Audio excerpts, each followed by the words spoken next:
are going to learn the difference between the advantage and disadvantage of the asexual reproduction. देखिए हम discuss करेंगे कि asexual reproduction के लाभ कौन से हैं और हानियां कौन सी हैं।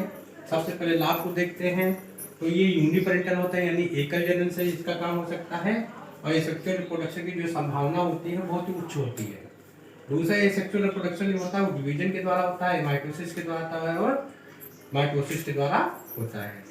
इसमें जो गुणन होता है, मल्टीप्लिकेशन होता है, बहुत ही तीव्र गति से होता है और इसमें कोई गैमेट फॉर्मेशन नहीं होता है, कोई निषेचन नहीं होता है और कोई एम्ब्रियो नहीं बनता है। इसमें सिंगल ऑर्गेन्स जो है, एक जो जीव होता है उससे कई प्रकार की जो है संततियां उत्पन्न हो सकती हैं।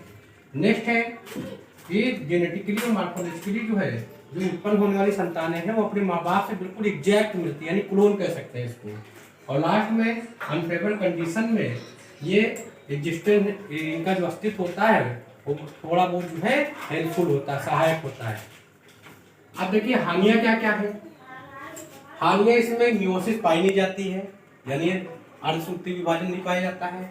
दूसरा फ्यूजन ऑफ गैमेट्स इसमें नहीं मिलता क्योंकि गैमेट बनते ही नहीं है, यानी गैमेटोजेनेसिस इसमें फॉर्म तो प्रोसेस नहीं होती है। तीसरा नो न्यू स्पीशीज बनती है, इसमें कोई नई प्रकार की प्रजातियां अपने आप से उत्पन्न नहीं होती है। वेरिएशन एब्सेंट, क्योंकि इसमें किसी प्रकार का गैमेट नहीं बनते हैं, कोई फर्टिलाइजेशन नहीं होता है, कोई क्रॉसिंग ओवर नहीं होता है, इसलिए इसमें विभिन्नताएं एब्सेंट होती हैं। क्योंकि ये और इसी वजह से इवोल्यूशन उद विकास में इनका कोई महत्वपूर्ण भूमिका नहीं होती है।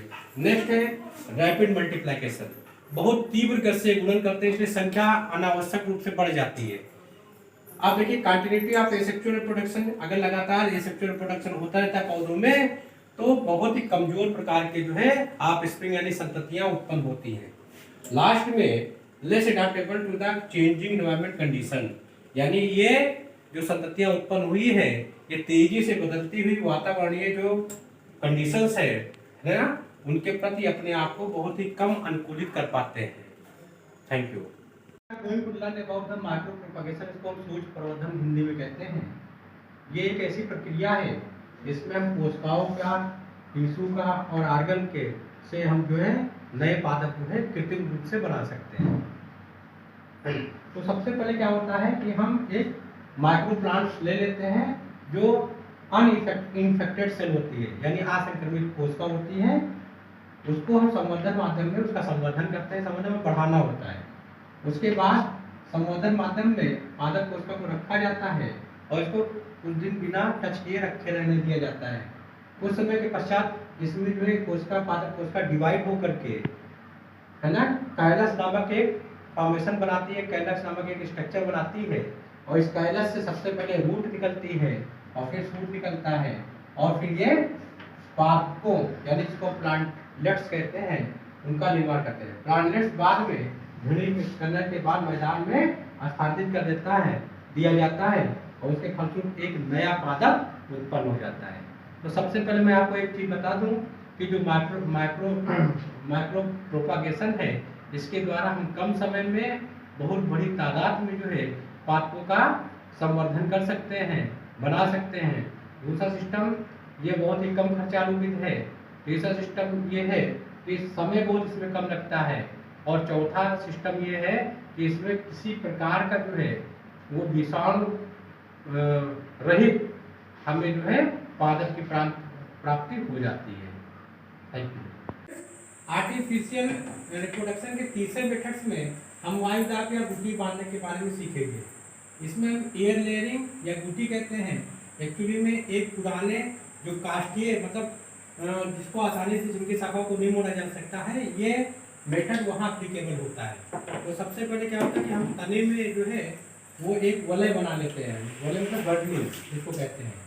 चारों तरफ से एक मोटी शाखा में चारों तरफ से गर्डनिंग कर लेते हैं, यानी शाखा को हथियार से चारों तरफ से छीन लेते हैं और वहाँ पर मिट्टी और उसमें रुई भर करके और उसको पॉलीथीन से रैप अप कर देते हैं, यानी बांध देते हैं ताकि उसमें कोई सूक्ष्म जीवी न घुस सके। थोड़ी देर के बाद यहाँ से पानी की इस पर लगातार सप्लाई हल्के हल्के वो मतलब पड़ती रहती है और ये जो पॉलीथीन से बंधी हुई स्ट्रक्चर ये गुटी कहलाती है। थोड़े समय के पश्चात यहाँ से जड़ें जो निकल आती हैं और उन जड़ी जो है पातों को हम लेकर के बाहर दूसरी जगह लगा देते हैं। उस प्रकार नया जो पौधा उत्पन्न हो जाता है। अब नेक्स्ट जो है चौथे आर्टिफिशियल जो है रिप्रोडक्शन के चौथे मेथड में शाखा बंधन या इसको कहते हैं इनार्चिंग कहते हैं। ये मैंगो, लीची और गुआवा यानी आम, लीची और अमरूद में होता है। इसमें होता क्या है कि घटिया जात का पौधा लेते हैं और उसको जो है उच्च जात के पादप के साथ जो है जोड़ देते हैं। जोड़ते कैसे हैं? ये देखिए दो शाखा है, एक घटिया और एक जो है तगड़ा उच्च श्रेणी का पौधा। तो यहाँ पर जो ये तना होता है मतलब शाखाएं होती है, इसको लंबाई में छीड़ देते हैं चारों तरफ से। तो छीड़ने के बाद दोनों को अटैच करके रस्सी से बांध देते हैं, जिसको हम स्कंद कहते हैं। ठीक है। और थोड़े समय पश्चात यहाँ से क्या हो जाता है, शाखाएं जो है उठने लगती है और एक नया प्रकार का पौधा उत्पन्न हो जाता है। इसमें क्या होता है, घटिया जो पौधजात का पादप होता है उसमें उच्च श्रेणी के मतलब गुण आ जाते हैं। तो इसको कहते हैं शाखा बंधन, इनार्चिंग। Thank you. We are going to learn about artificial reproduction।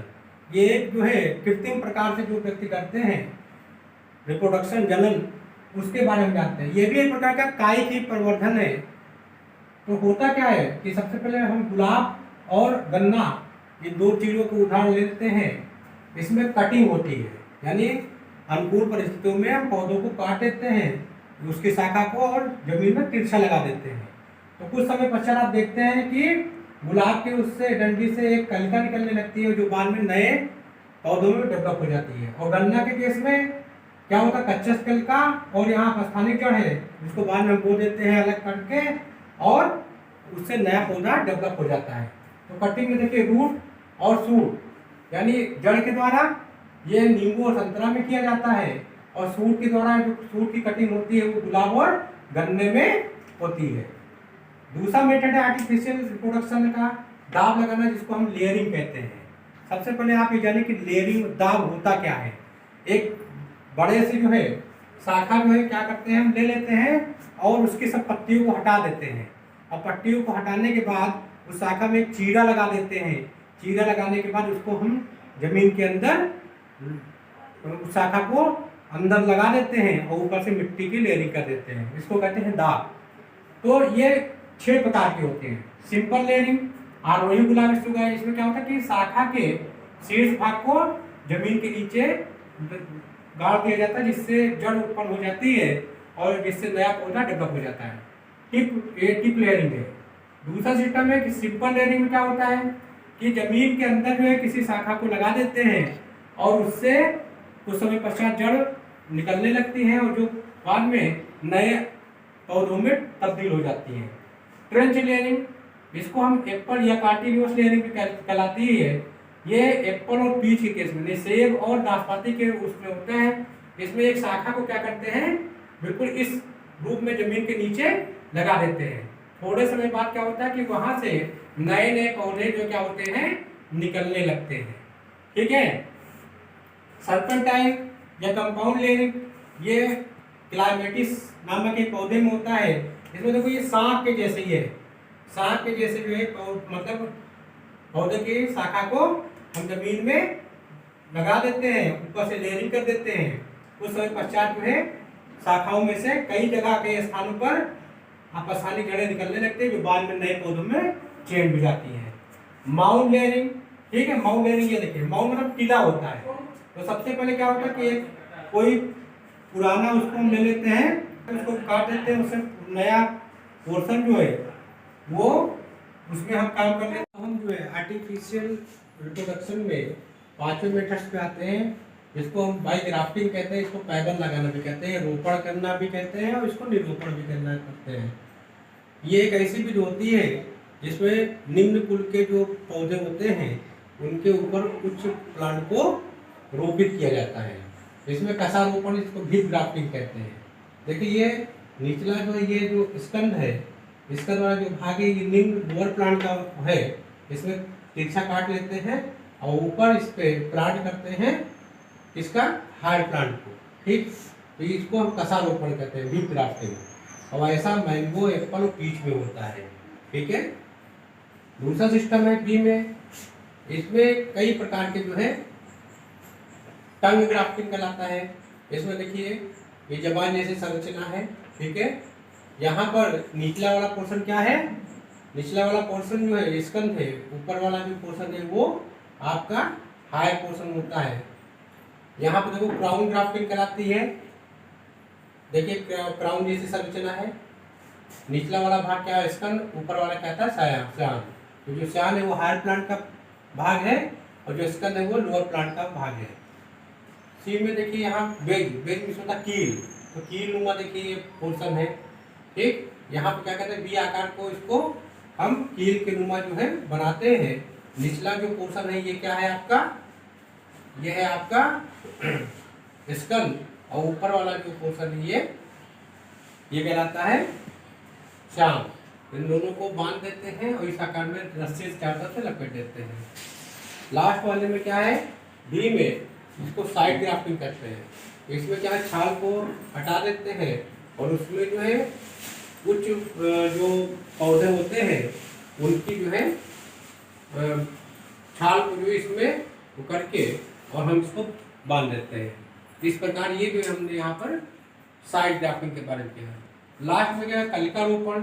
इसमें देखिए दो प्रकार का, एक तो टी शेप, इसमें तिरछा काटते हैं पेड़ की छाल को, और उसमें टी शेप जो है देखिए टी शेप है, इसमें कलिका को रखते हैं और फिर छाल को चारों लगा करके इसको बांध देते हैं।